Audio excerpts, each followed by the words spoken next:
What would happen if I took a chance? It's always hard at first glance. I don't wanna, but I know I gotta do it. The truth is hard to swallow. I think I'll chew it. A few years ago, I started writing a fictitious story based on my time as an educator. It is called Taught, and the story was partially inspired out of anger and frustration fueled by burnout. Okay, actually, it was more than partially inspired by anger and frustration. But Taught has also become a vehicle for me to tell what I thought at the time, and in some ways continue to think, was and is the real story of teaching. I now realize that my perspective is not everyone's perspective, but there are some pieces of Taught that resonated with many educators. This podcast is an extension of that story, and I, a former teacher, will interview other educators asking them to share how they really feel about the current state of education. Why are so many teachers burn out? Why are so many, like me, leaving the field? We likely won't solve any problems or come up with any solutions, but we can create a community of voices that maybe begin the conversation around how educators can take back teaching. I'm Melissa LaFour. Welcome to Taught, the podcast.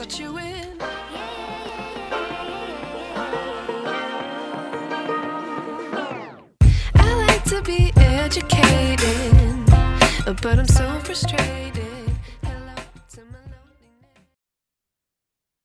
Hey everybody, I am pleased to welcome my good friend Melissa Anthony back today. If this is your first time hearing Melissa, let me share a few things about her. Melissa Anthony is a licensed counselor who specializes in trauma and grief, along with the depression and anxiety that often follow. Melissa was the trauma program coordinator for one of the largest psychiatric hospitals in Michigan.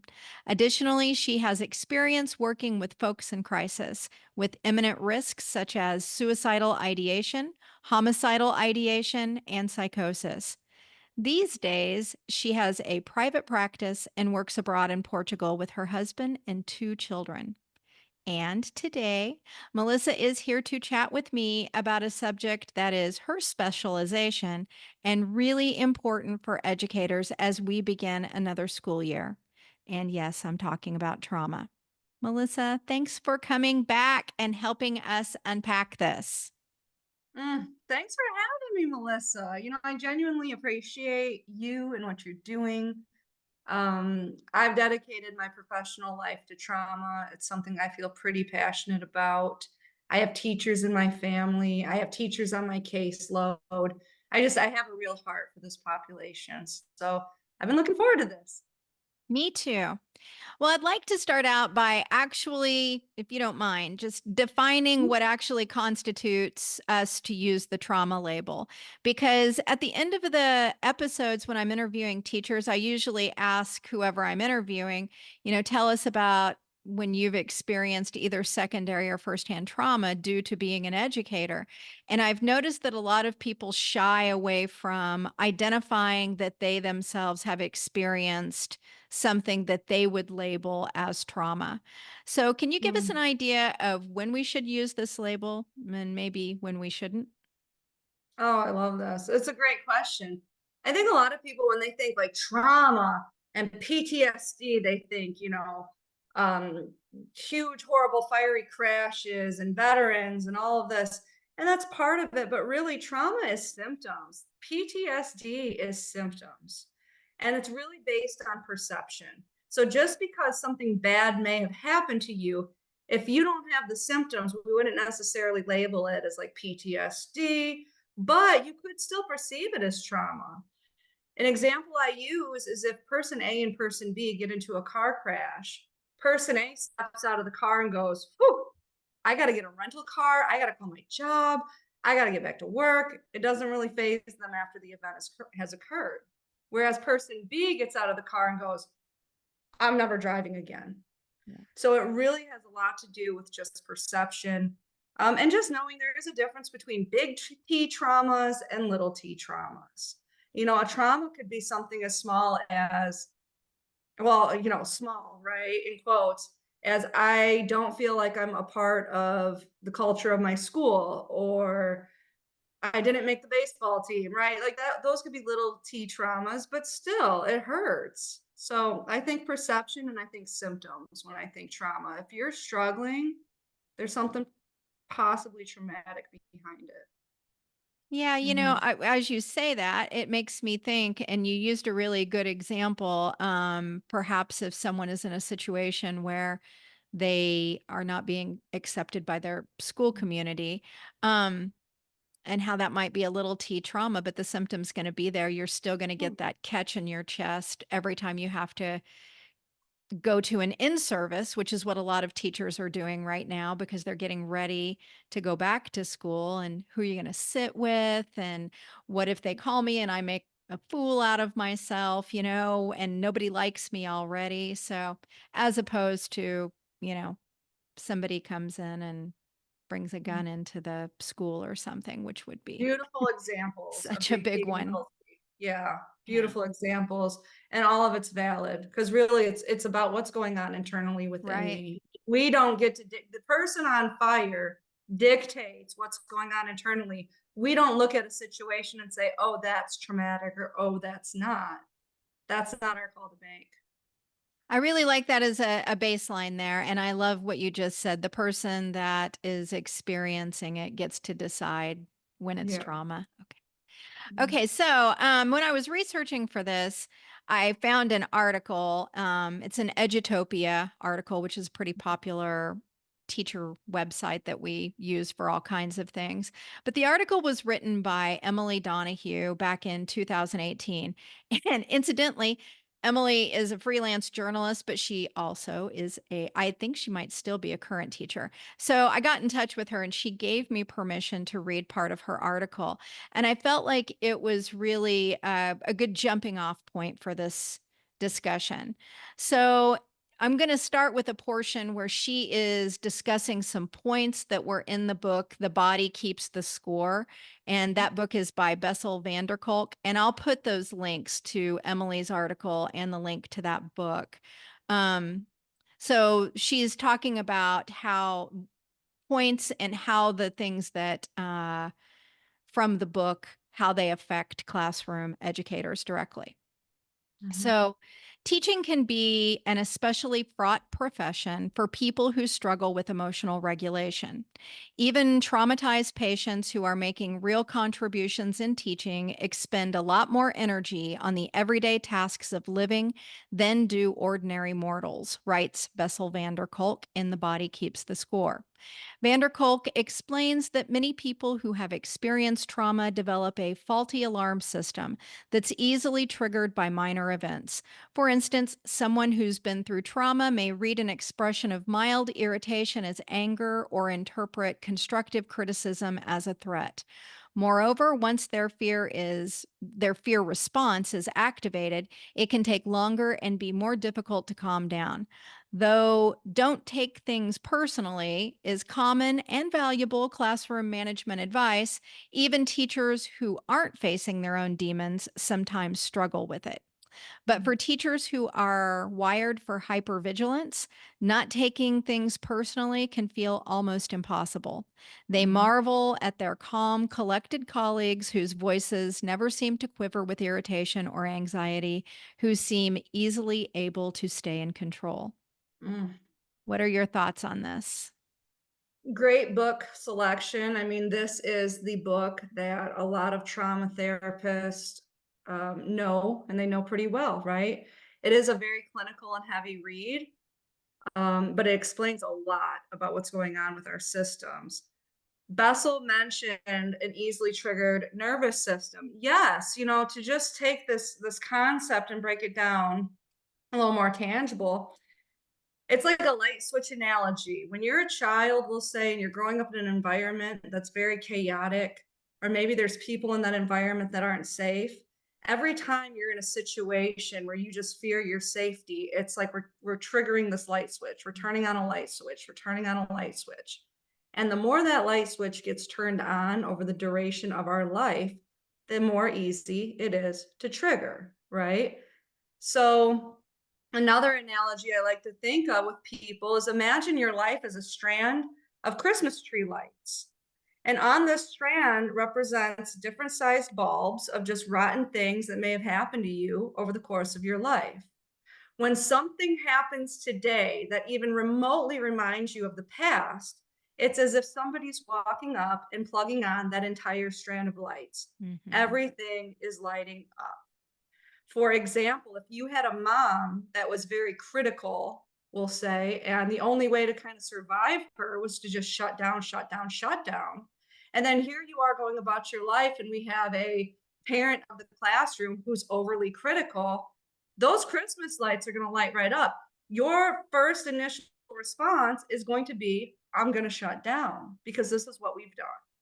Right. So noticing within yourself those trauma responses, and we'll get into that later, I think is going to be very, very helpful.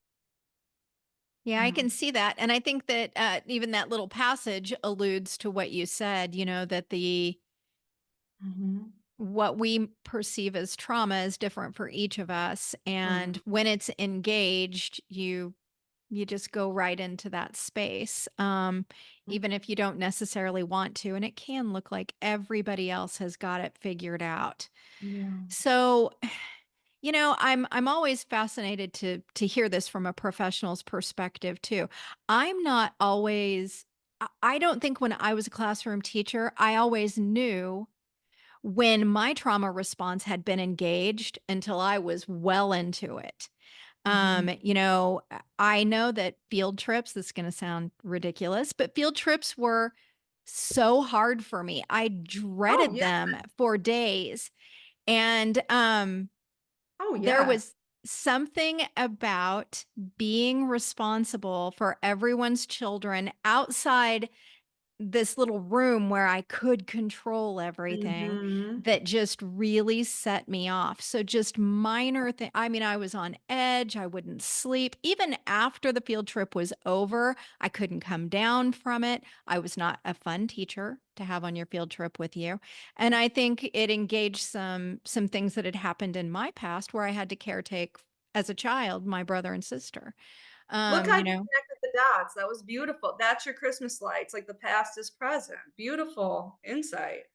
So how could I have I mean, I can do that now because 'cause I'm in a calm state, right? Mhm. So how do we know when our own trauma's been engaged? That's a beautiful question. I think people, they instantly, when they have these trauma responses, a lot of times they think, what's wrong with me? This is my fault. I'm weird. I'm broken. I'm damaged. I'm crazy. They just go into this space. When really, to understand people, both yourself and kids in the classroom, parents, coworkers, all of this, to understand when people's nervous systems are clicked on. I think most of us at this point have heard about fight, flight, freeze, and fawn. Well, what does this actually look like? Oh, Anytime. wait just a minute, wait just a I've never heard of fawn. I've heard Ooh, fight, flight, and freeze. I've never heard of fawn. Can you talk a little bit well, about that? absolutely. Let me tell you, when your nervous system is clicked on, you're either going to notice an irritation or an anger. Okay, that's fight. You're going to notice avoidance. I can't, I won't, no thank you. That's flight. You're going to notice maybe shutting down. That's freezing. That's submitting. Or you're going to notice fawn, people pleasing, whatever you want, whatever you need. Okay. This is when other people's needs, wants, desires are more prominent than your own. And Right. the theory on this is, people who may have grown up in environments with very difficult individuals, it's like, okay, whatever you want, whatever you say, and then you won't humiliate me, disrespect me, minimize me, harm me, abuse me, gaslight me. So yeah, I mean, fawn and a lot of people it looks like people pleasing. That I Okay. had never heard that. It makes complete sense though. I'm sorry, I interrupted you, but I had never heard fawn. Not at all. I mean, it makes sense. And just going to your analogy or your moments of field trips, that's the great unknown. Anxiety and unknown, that's interchangeable. So there's this thought of what's going to happen, and I'm responsible for these kids, and I'm out of this uncontrolled environment. It makes sense to me. So again, if we're noticing being angry, avoidant, shutting down, or people pleasing, chances are that nervous system is clicked on in that Yeah. moment. Yeah. Yeah. Well, I think Mhm. that mine was clicked on a lot, but I just didn't Yeah. always. and just being honest here, I thought it was the kids. So Yeah. blamed it on them. It was like, man, they were just outrageous today. Well, they were just normal kids on a field trip most of the time. It was me that was Mm. having the issue. So, Yeah, it happens to the best of us, girl. okay.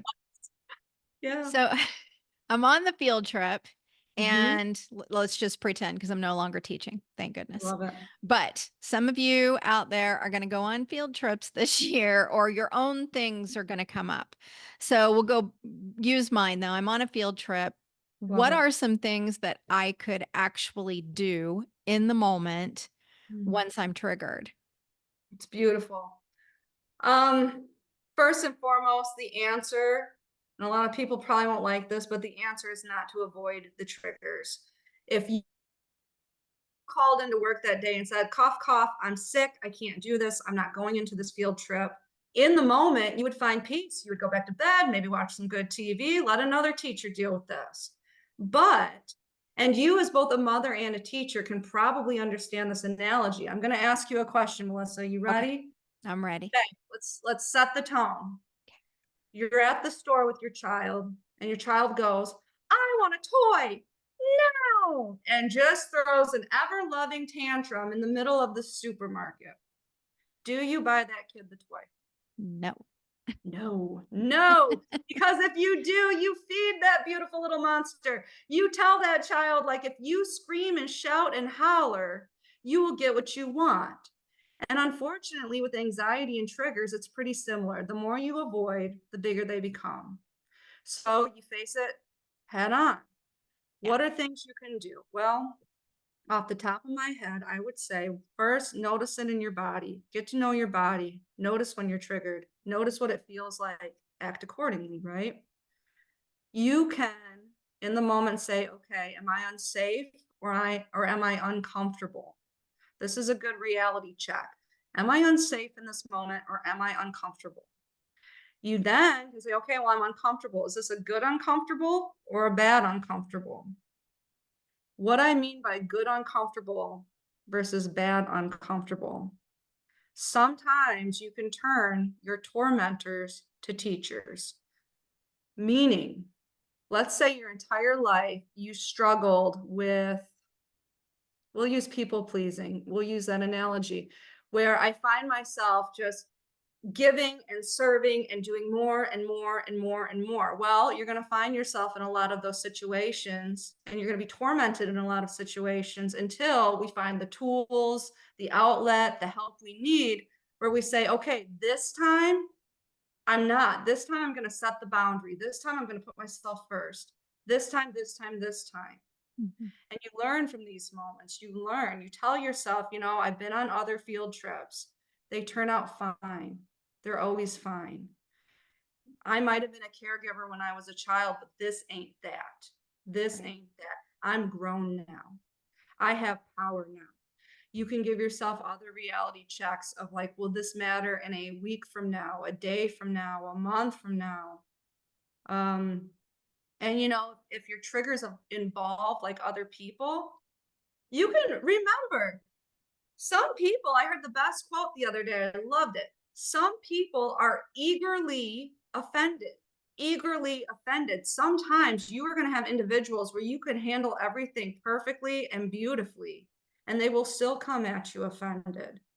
Yeah. So maybe visualizing, if we have a bunch of children that are just screaming and yelling and hooting and hollering, maybe visualize them with like little bandages above their head. Like, okay, it's not me, it's these kids, like these kids are wounded right now, or just something silly or goofy, just to detach from the situation. You are here, you are okay, you are safe in this moment, really. So a good old fashioned reality check. And, not to get too far down this rabbit hole, I can tell you just about every coping skill you're ever going to hear from a therapist is going to go down one of three tracks. In those moments, you're either going to get out of your head, you're either going to fight against, or you're going to radically accept, I'm going to feel triggered until right? And that can look like a plethora of different coping skills and things to try. Right. So there's options, there are, and it's gonna be uncomfortable until it isn't. Well, it's interesting that you're saying all of this because I'm trying to take myself back because for Mhm, sure I'm and I know you've told me this before as my friend. You have said nobody likes what we are, but I'm a fight and it's not my favorite because it is very tense. I mean, mm, but I never until now talking about this, I mean, I would go home with the tight shoulders and the headache and whatever after a field trip, but I never associated that with a trauma response and mm, getting into that fight phase for myself. And then I am thinking I had another colleague with me on a field trip once, and it was a game changer for me. And I said, I hate field trips for all these reasons. And he said, well, gosh, you're not God.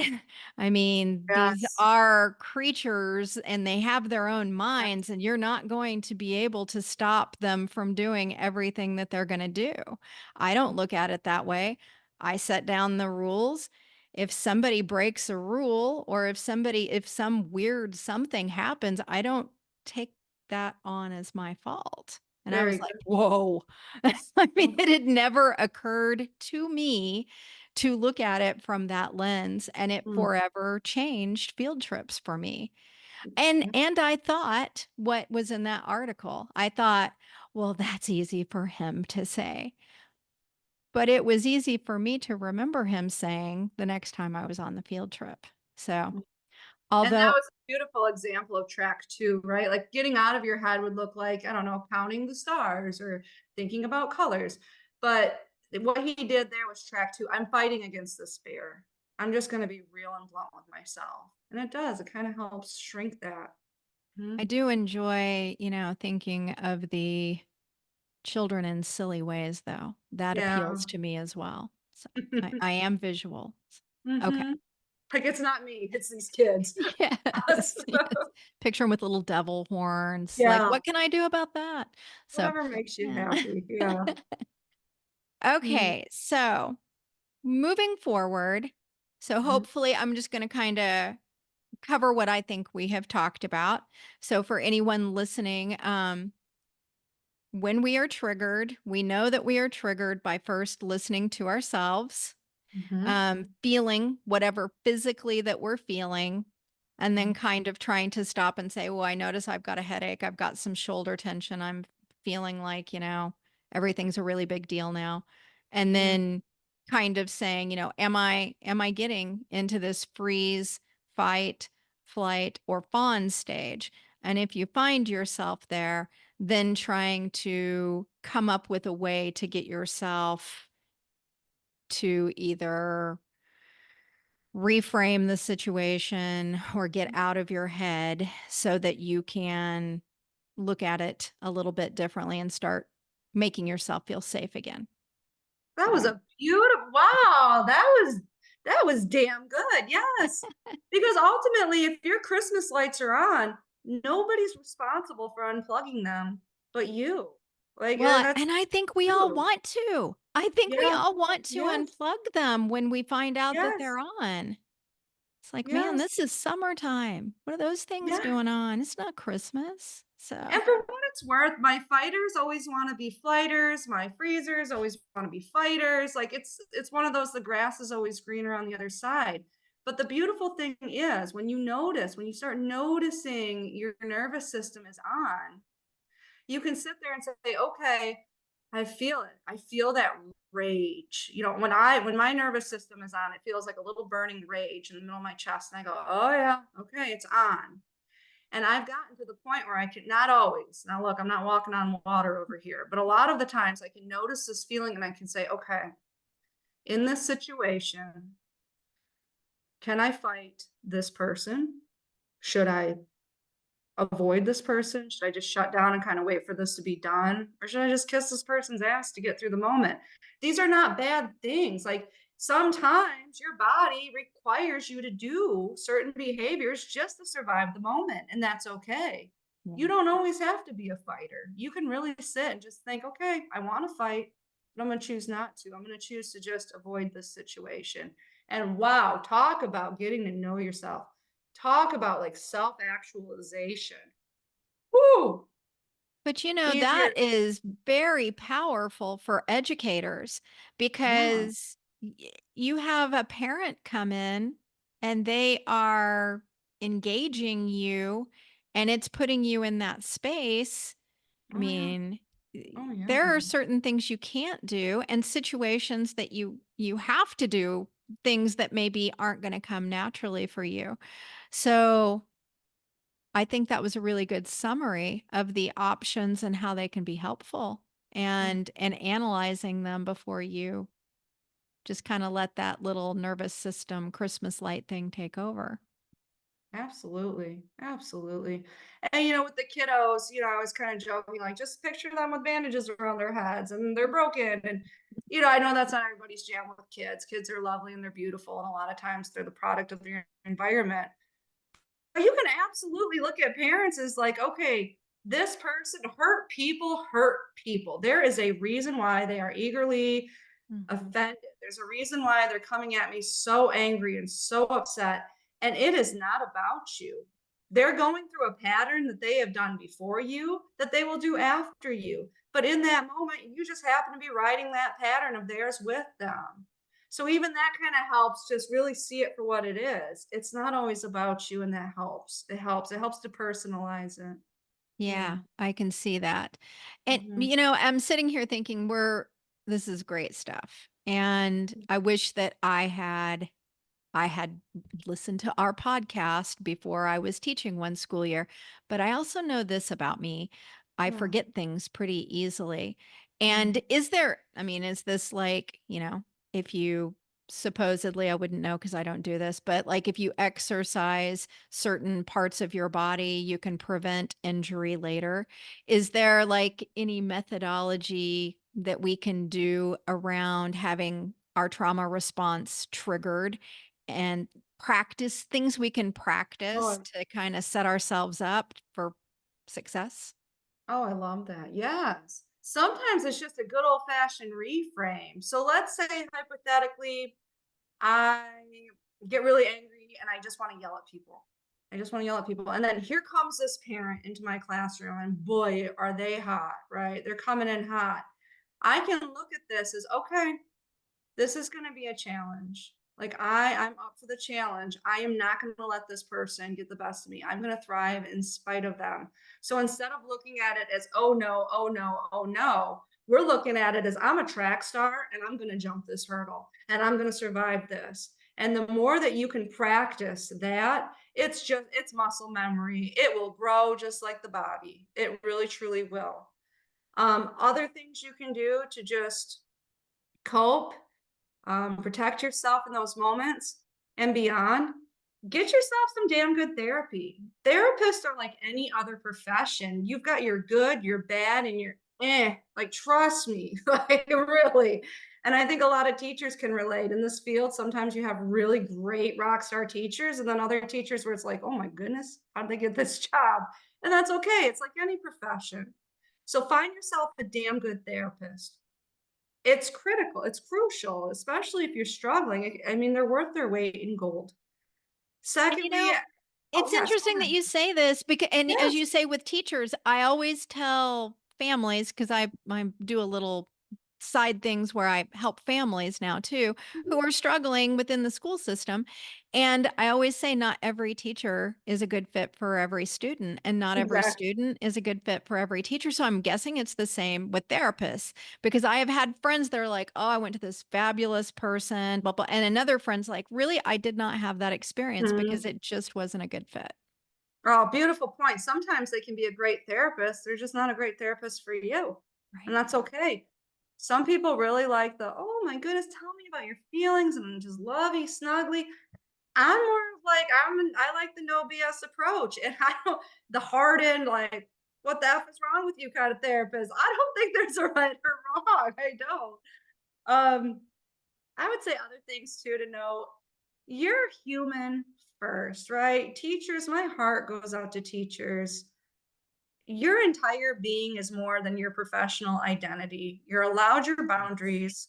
Boundaries are the coat of armor that protects you from this world. Hey, can you bake 1,000 muffins for the bake sale? No. Look at that. Just protected your Saturday night. Isn't that beautiful? Boundaries are what protect you. Also, if you are a fighter like Melissa and I, change your relationship with your anger. Really, anger isn't a bad thing. What we do with it sometimes as humans is not great, but really the emotion itself tells us one, an injustice has occurred. It's the part of yourself that loves you deeper than any other part because it is the part that wants to fight for you.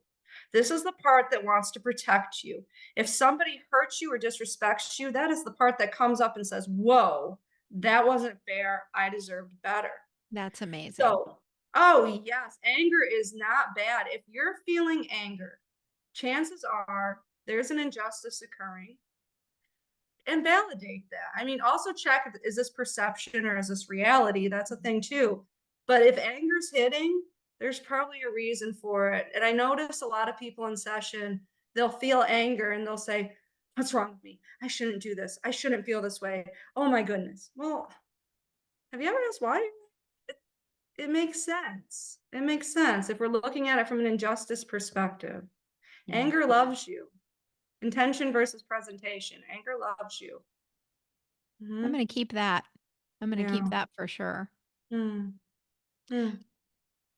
Melissa, I'm going to go on a little bird walk here, which is Go you for it. I are love it. my only therapist that people reached out to me after the fact and said, and I've What? had a few therapists on here. Yeah. And they're all wonderful. Oh, they're amazing. I love They my are. I mean, you've met them, great. right? But you are the only one that people reached out to me and said, she spoke to me. She spoke Ah, to me. stop, Yeah. stop, stop. Tell me more. And I do What? think it is that no nonsense approach. Yeah. Although, I mean, I'm a no nonsense person and I've actually hurt my friends' feelings before Mm. with your friend therapy, right? Where you're like giving advice that you shouldn't be. So I do think that everybody needs to find their own fit, but you definitely struck a chord with, I can think of at least 4 people that reached out to Wow. me and were like, I really appreciated what she said. So Oh man, well, thanks for that, Melissa. That's very sweet. I really appreciate that. Different strokes, different folks. I learned a long time ago to just be myself, right, wrong, or indifferent, because whatever little light I'm shining into this world, there seems to be a group that respond to it and responds to their little lights.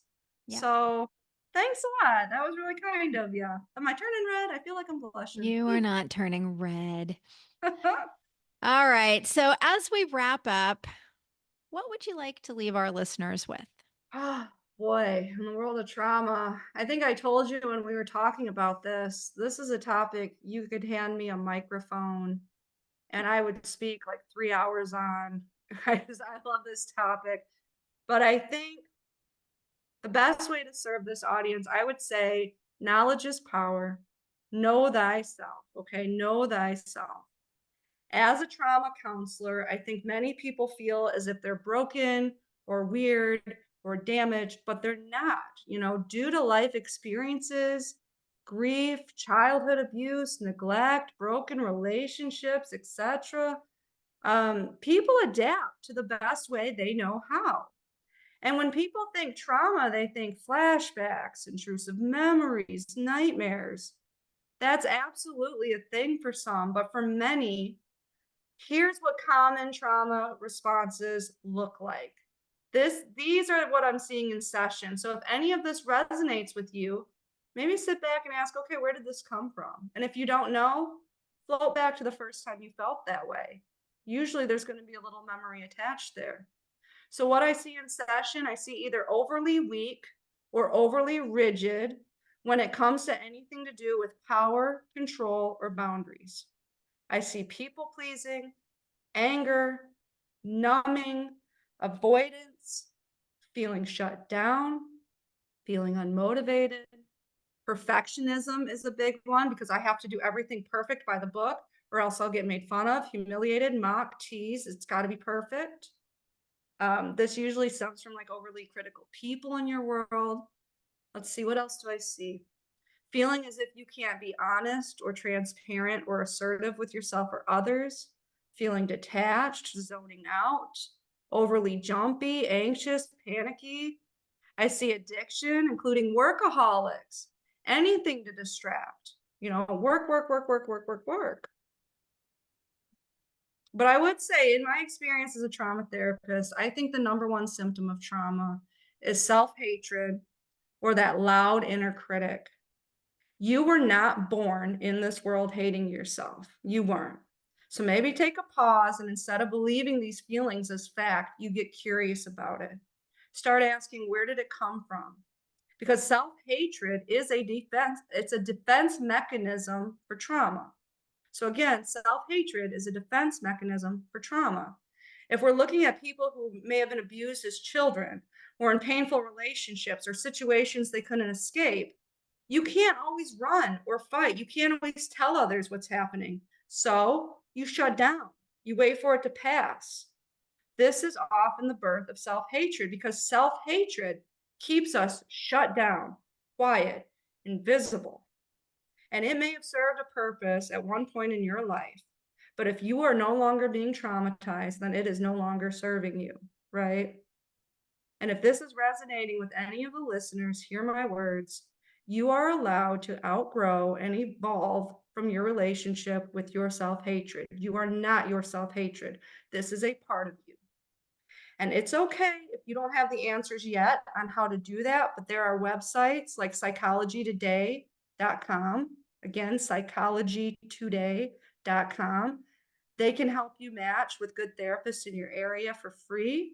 You can reach out to me. We'll put my website on Melissa's page, if that's okay with you, Melissa, and we'll It's put already on psychology. there, actually, Okay, every week. good. We'll put Psychology Today up too. And I'll help get you connected. It may not be me, but I can help find someone for you. The point is, don't stop until you find your champion. A damn good therapist is worth its weight in gold, period. That's it. That's my message for people.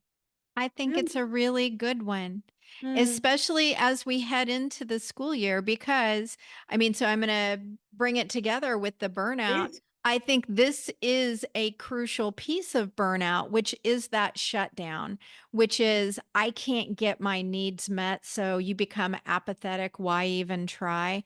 And there's Yes. that trauma response happening at the same time because you just don't know how to turn the Christmas lights off. They're on all the time Mm, and you're desensitized to them. mhm. So, as we go into a school year, I think that this is such a really good message for Oh, everyone to hear. And this is specifically about triggering your own past traumas.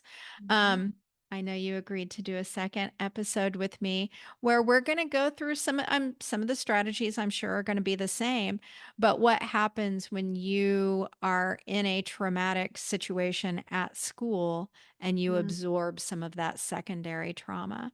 And I'm going to be really interested to hear what you have to say about that, mm. but we'll save it. I love it. I'll try and bring fresh material for that episode. Like I said, I can go on and on and on about trauma because I have a heart for people.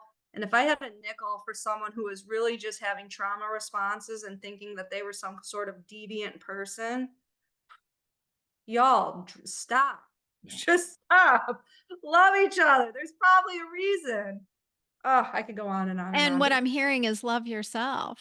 love thy damn Yeah. self. Yeah. Melissa, I have such an attitude of gratitude for you bringing me on here and just letting my little voice kind of carry over to people who may need it because what you're doing here is such a good thing for folks. And I really appreciate you. Yeah. Thank you. I appreciate you because you are an amazing professional and you are giving this. This is a gift. This is a gift. Hmm. So, I have my moments. okay, we're going to go ahead and bring it to a close. Again, thank you so much for agreeing to do this, not just once, but several times. Is there anything else you want to say before we go? No, I want to tell my fans thank you. Those 4 people who reached out. What up? You I may see have you. more after this. Thanks, Melissa. All of our links and everything that we talked about today will be on today's show notes. I wish I knew.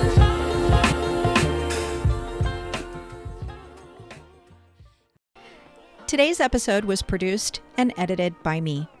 The theme music is by Otis McDonald featuring Joni Inez. If you know someone who might enjoy these conversations, please share the podcast episodes as much and as often as you can. It's as simple as copying the link you use to access today's episode and sending it in a message or sharing it on social media. I'm a small, independent operation, and your shares broaden our audience. Perhaps you or someone you know will be inspired to talk about teacher burnout.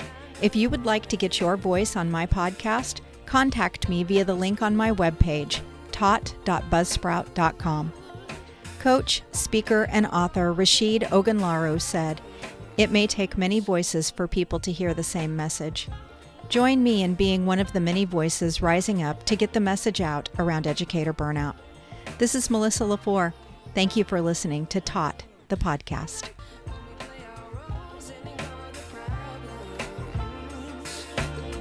I wish I knew.